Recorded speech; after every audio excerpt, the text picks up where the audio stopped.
is so goofy. Or, hey, you know, I discovered that these group singing choirs are just like a salve to my spirit. When I listen to them, I'm just so relaxed. Or, hey, I decided I'm going to go back to journaling during the pandemic, and guess what? I don't know, maybe my journaling will end up being useful to history as a document of actual qualitative data.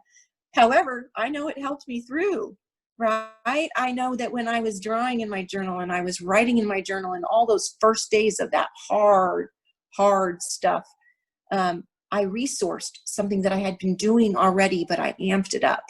So thinking about what I mentioned before, that also requires, beyond self-care, it requires service. And we know that in after school, we get that. We are already of a caring profession. We know that service is needed, but let's put it out there. Service means accepting service for yourself too, allowing others to serve you. So knowing when to ask for help is really important. You're serving others by checking in with others, but know that we all need that. And we may need others to actually tap us on the shoulder and say, hey, you need to take a time out, because that's coming. Once we get in the thick of it, we will be in high stress situations. The kids are all traumatized. They all are hyper vigilant. They've been locked in homes and stir crazy and really just getting to where they're climbing the walls, but they've been traumatized by this pandemic too. And their little bodies and minds are just going to be haywire. So how do we serve them, but also serve each other? These are questions your team has to work through. Find creative ways to serve each other. Think about what's relevant to you. When I think about looking at those processes, it is important to be relevant to context. What have you done in your culture before that has brought joy to the team? Has it been, hey, we have Domino's delivered every Wednesday, or we have Taco Tuesday as a team? What is it that you've done before? And can you change that up? Can you have others weigh in and share? And then thinking about letting go. This is really a process of letting go. Loss means we let go. It's not going to happen automatically. And similar to forgiveness, it is not going to be something that's one and done. We're going to continually have to let go. We're going to have to release our hands from the things we cannot control and embrace those things that we know we can. And we embrace the things we know we can control with confidence. But when we don't have control, we have a lack of self-confidence and actually become extremely self-frustrated because efficacy goes by the wayside. So what do you have? Who are you? And what can you do? Think about what you have. Think about what you have right now, what access you have to things. You know, this intersectionality piece is a big one. I do a whole training on intersectionality. And thinking about what in your life offers support in a role model. Do you have someone who right now may be a mentor to you? And perhaps they've done some things that you could learn from. And I'll bet that they would learn from what you did during the pandemic. And maybe you'll check in with one another more often if you just make that phone call. And then being willing and taking that opportunity to exercise your autonomy. You know what? It's okay to exercise self-care. Reminding yourself of that. But also, you know what? It's okay if I don't want to cook dinner tonight. You know, you're a part of a team as a family, and we've all been in this mix as a family. And wow, you know, every now and then we need to exercise our autonomy and say, you know, I'm just at my limit. I love all of you, but you know, I don't know that I can do this tonight. And I wonder if you'll put in the chat box, how many of you actually asked teenagers that were in your households to step up and start cooking? How many of you were able to get them to, you know, to support that cooking process? That's a great lesson for them, but it shows them you exercise your autonomy, and every now and then we just need to draw the boundary. And then lastly, you know, thinking about who do you lean on? So before we leave today, I want you to write down 5 of your connections. I want you to write down 5 people in your life that you, oh, someone said kids are cooking dinner. Good. See, they're going to have to do that a whole lot more in the coming months for you, because you're going to have to ask. All of those things that they're learning and the skills they're gaining, you're going to have to call upon those competencies as a quarantine. Thinking about your high five connections and what that looks like for you. I'd like for you to put your hand on the table in front of you, or you know, if it's steering wheel or wherever it is, and just look at your fingers and identify your fingernails, and just with your other hand, tap each fingernail with a name of a high five connection. So you may just, you know, you're basically going to take your hand and you're going to tap each fingernail, and you're going to say the person's name. And write those names down if you want to, right now if you have a pen. But if you don't, you can do it later. I have an extensive exercise that you can do yourself at home that we can talk about another day, but you can also do it with the kids when they come back. But knowing who those connections are means we understand that social support piece, and we also know that we identified them when we look down at our hands. Everybody, when they're stressed out, does what? They wring their hands. It's a very kind of universal thing. They tense up the hand like a ball, a fist, or they wring their hands, right? Or they just stretch their hands out. So when you look down at your hand and you're stressed out, think about each fingernail representing a high five connection and call one of those people. Just do it. Text them or call them and just tell them, you know, I need you to just send out some thoughts to me. I need you to just maybe say a prayer for me. You know, I just need to sit here, and I need you to send me a funny GIF. I don't even know. Maybe you know something right now that would make me laugh. But I need a connection to get me through this moment. And you are one of my high fives. So when you get done getting all of those fingernails identified as one of your connections, you can give the person in your household that's next to you or near you. If you are alone, you can high five the wall, but slap that hand on the wall and let yourself feel that you have given yourself the high five. It is your high five. At any point you give another person a high five, you're connecting all 5 of those connections with them. So you bring to bear a whole network of people for these kids. Because you're pulling on your network, these kids will have what they need, and you can give them a high five on their connections. So the I am piece of this, all of those things, especially being creative. Anything you can do that's artistic and creative right now in your toolbox. And then looking at what you can do and what is impossible at this moment to do, and how you manage impulse. Especially, can you ask for help? Can we do that in a way that's healthy before we vent and have to do it as an emergent thing? If it's emergent, if it's based on an emergency, we will not effectively communicate. So let's find out what it means to ask for help before we're in a stressful mode. Because what happens when you're stressed out? All of these things happen with toxic stress. Some of you may have seen this at Mosaic. I used this so that you could see the stress levels again. And you can stress out to the point where you don't even know it's happened, and your body can shut down on you. Your mind can shut down on you. So thinking about what positive stress looks like, what tolerable stress looks like, and what toxic stress looks like to you. We've all experienced every single one of these during the pandemic, but I would say this is the one we've experienced the most of. So that means toxic stress, guess what? The alarms are firing. The panic button was pushed. It is a cumulative cascading effect. And look at all those high fives up there. All of those people had to call on all of those connections on that wall. This is a picture from Palestine. And looking at when we have stress, it's the red domino, we actually have a cascading effect as we go through our day. So if we are under stress, we are going to throw everything off. And we are actually going to increase a level of cortisol that can affect our brain processes. We can get to a point of fatigue. All of these things happen, especially intrusive ruminations. We actually have a hard time sleeping. We can begin to have insomnia. We may even experience this. This is a really important one. A lot of people are having falls right now, and that's because of proprioception, which is what kids do when they somersault. They are actually exercising their inner ear. But when we're under stress and we have poor sleep schedules, we actually begin to lower our ability to be in balance, not only mentally and emotionally, but in balance in our bodies. The brain on stress does so many things, but let's just put it this way.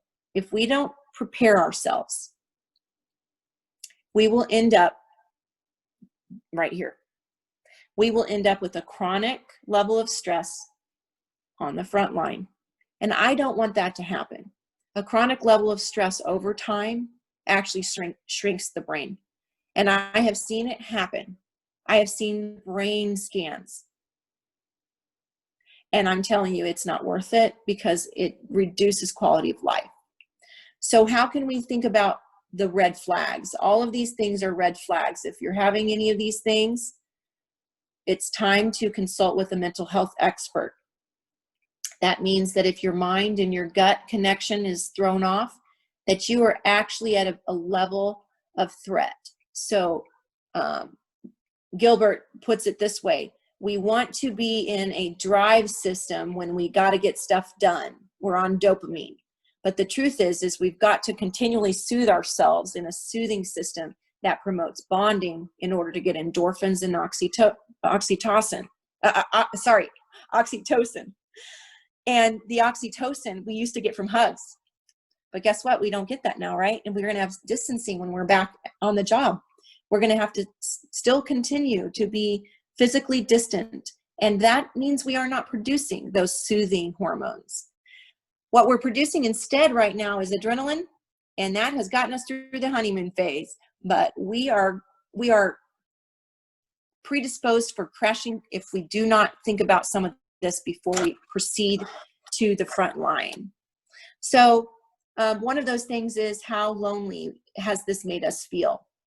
Even in the midst of a very busy household, loneliness is very real. And we've all felt it in different ways because of disconnection associated with the pandemic. And actually being lonely and losing connection is damaging to one's health, but it can be equivalent to 15 cigarettes a day. That's why your 5 connections, your high 5, as I call them, are so important. And then thinking about how we wrap up today, I just want you to look at your self-care types. And if you're looking more traditionally at self-care or more of in a growth phase, you need all types of self-care. We cannot focus on just one. But if you choose to think about self-care and pursue it, you can communicate with me on that and ask me any questions at the end. But we're going to continue cultivating a growth mindset. Remember that your dreams about what this can become do matter. Don't forget to dream big and build your community in the process of proceeding through preparedness. And then your self-care wheels, I've done those with a few of you before. You actually visited with Kid Grit recently, and they had another one. You know, we all have different processes for building a self-care wheel, but it is important for you to do it if you haven't. Watch your water intake and your pH level. Resist isolation. We've all heard that a lot. Eat for life.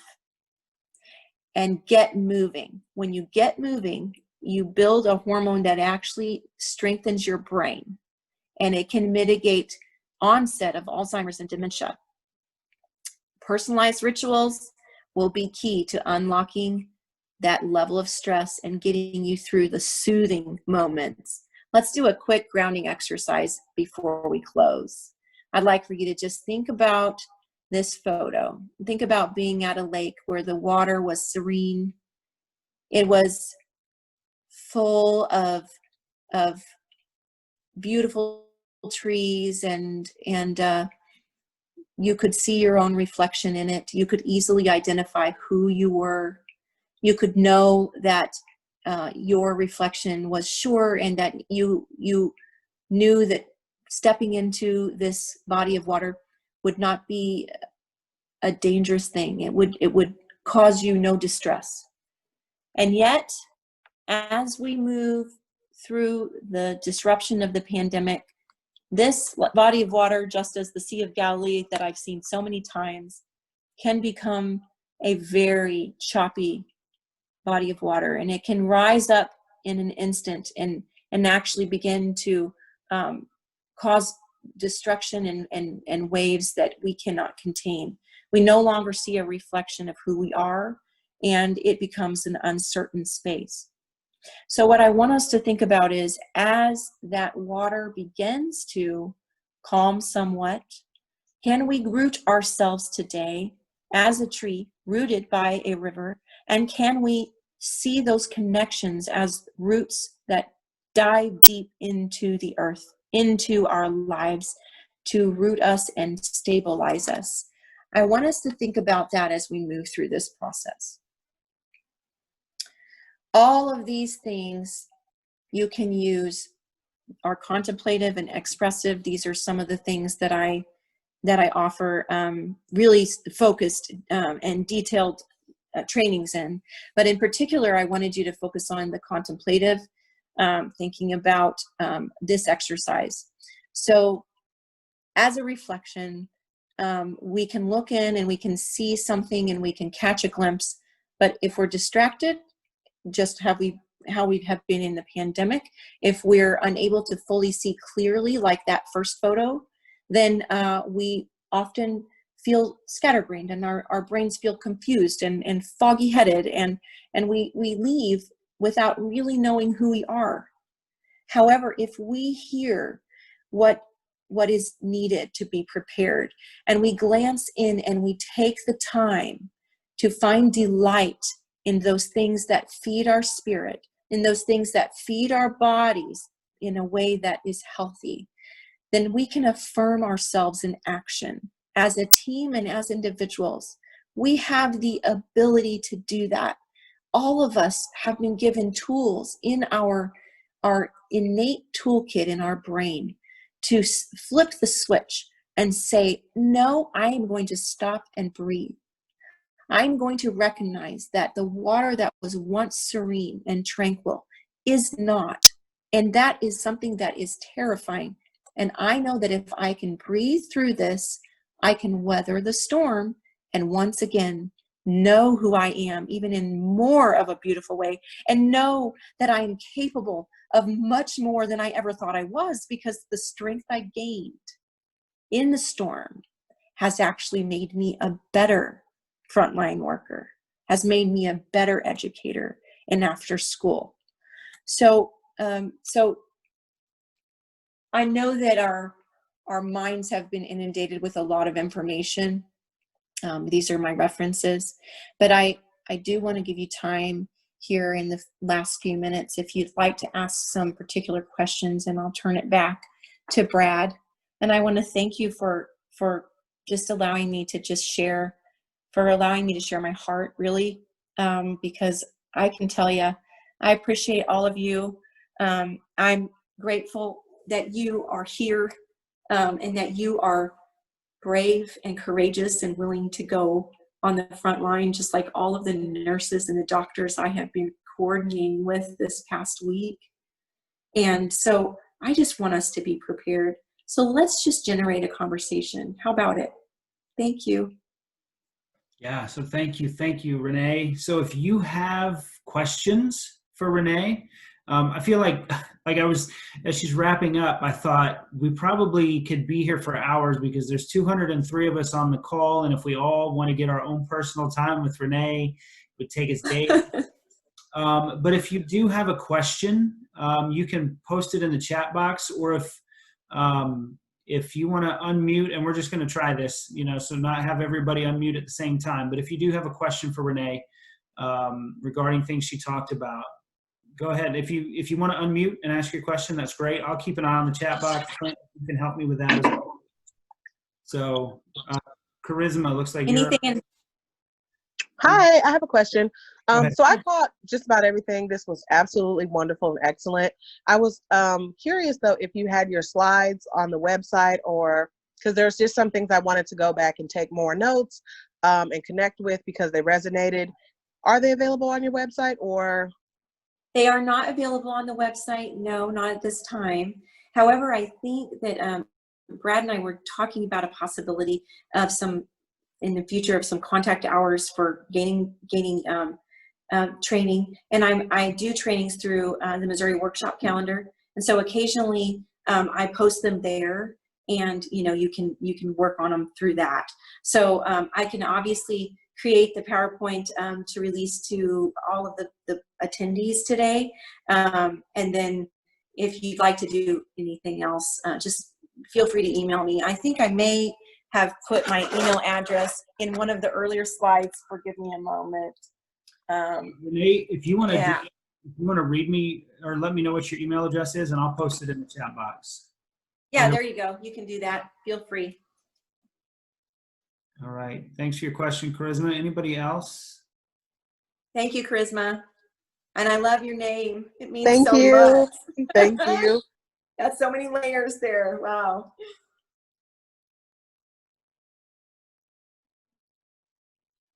So one thing I will say is that I really like to hear from individuals who are in a training and who want to do something different and a little kind of unique in mindfulness and self-care, compassion fatigue and burnout.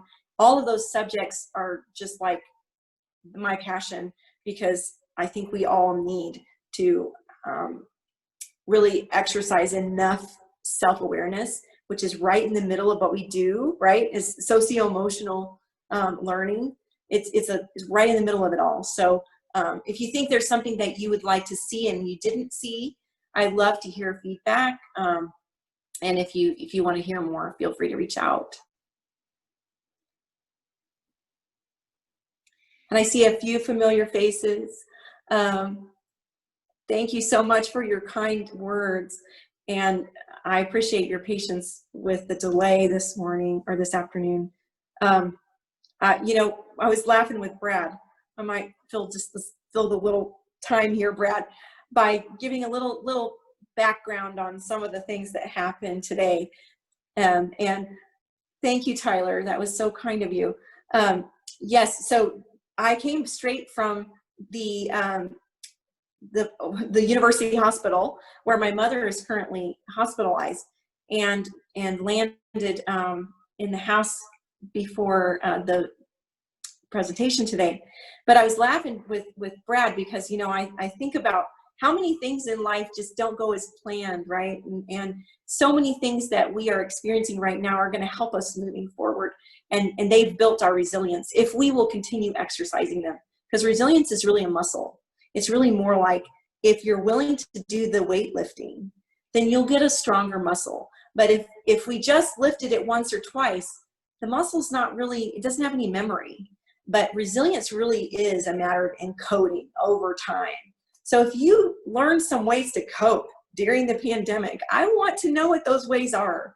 I'm very interested in the qualitative data that we're hearing right now across the world.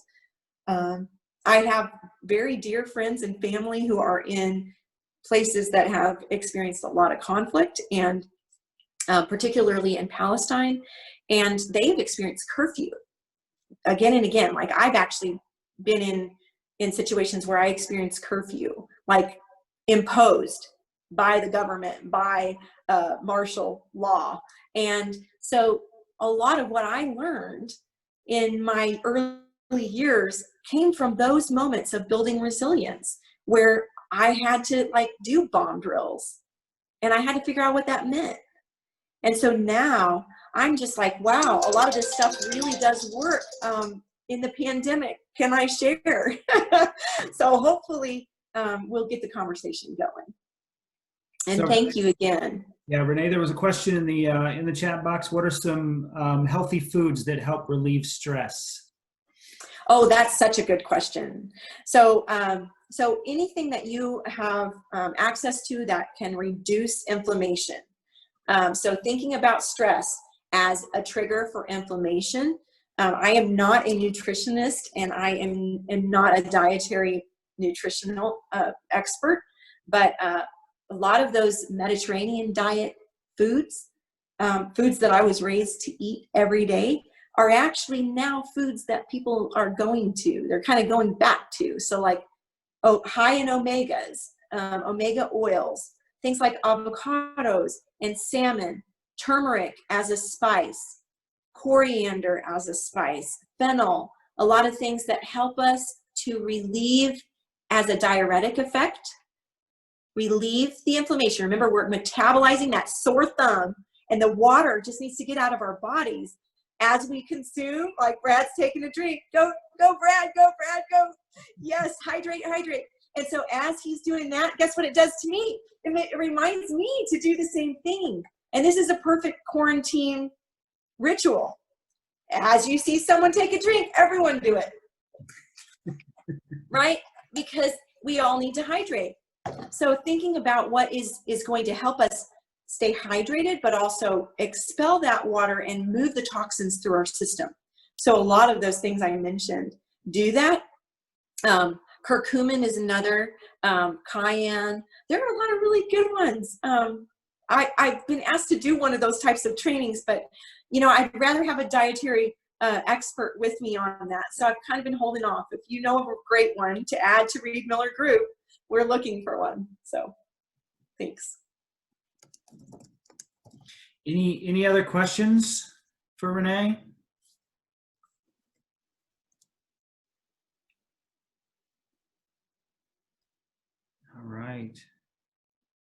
All right. Well, if we don't have any more questions, like Renee said, we will share some of the PowerPoint. We'll post it on the MASN website. But yeah, make sure that you are taking care of yourself. We don't do that very well as caregivers. And you may have said this, Renee, I dropped out in the middle. I don't know if anybody noticed except for me. Completely dropped out. My computer locked up. Oh, no. Whatever, so I missed part of it.